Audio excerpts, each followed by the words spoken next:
All right, everyone, let's get into it. You've all seen those ESPN rookie rankings by now, and I've got to say, they might be some of the most outrageous takes I've ever seen. The sheer amount of copium in those rankings is unreal. I mean, these rankings are so flawed, they might as well set sports analytics back by a decade.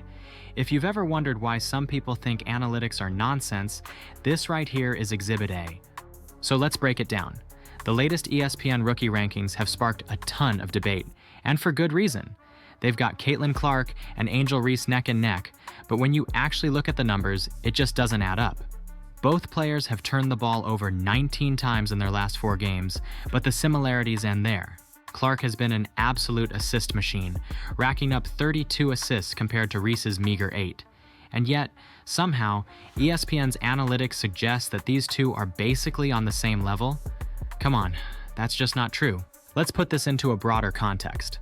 Caitlyn Clark and Angel Reese have been two of the most talked about rookies all season long, and for good reason. Clark has been nothing short of spectacular, consistently putting up jaw-dropping numbers and breaking records left and right. Reese, on the other hand, has had her moments but has been nowhere near as impactful as Clark, especially since the All-Star break. This isn't just my opinion. The stats back it up. Clark's numbers speak for themselves. Per 36 minutes, Clark is averaging 14.7 points compared to Reese's 19, but don't be fooled by that scoring gap.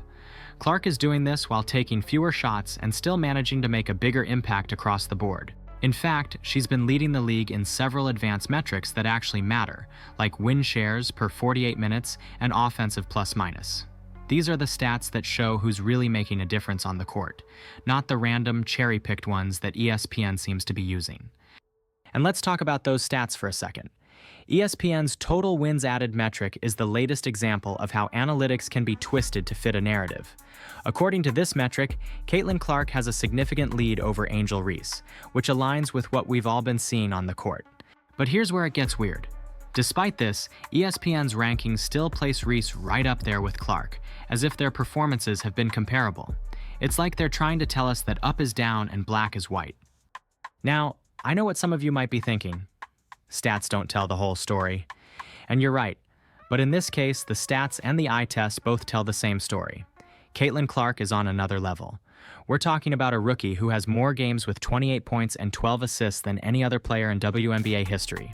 Not just rookies, any player, ever. She's already racked up more 10-assist double-doubles than every other rookie in WNBA history combined. If that doesn't scream superstar, I don't know what does. Meanwhile, Angel Reese has been solid, but she's nowhere near as impactful.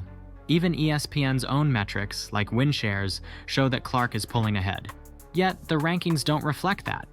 It's almost like ESPN is trying to downplay Clark's achievements, and I can't figure out why.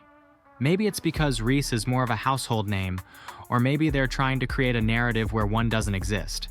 But whatever the reason, it's not doing anyone any favors, least of all the fans who are trying to get an accurate picture of what's happening on the court. Let's talk about the broader implications of these flawed rankings. If we can't trust ESPN to get it right when the evidence is staring us in the face, what does that say about the state of sports analysis today? Are we going to let biased or poorly constructed metrics drive the conversation? Because if we do, we risk missing out on truly appreciating greatness when it's right in front of us. And here's the thing. This isn't just about Caitlyn Clark versus Angel Reese.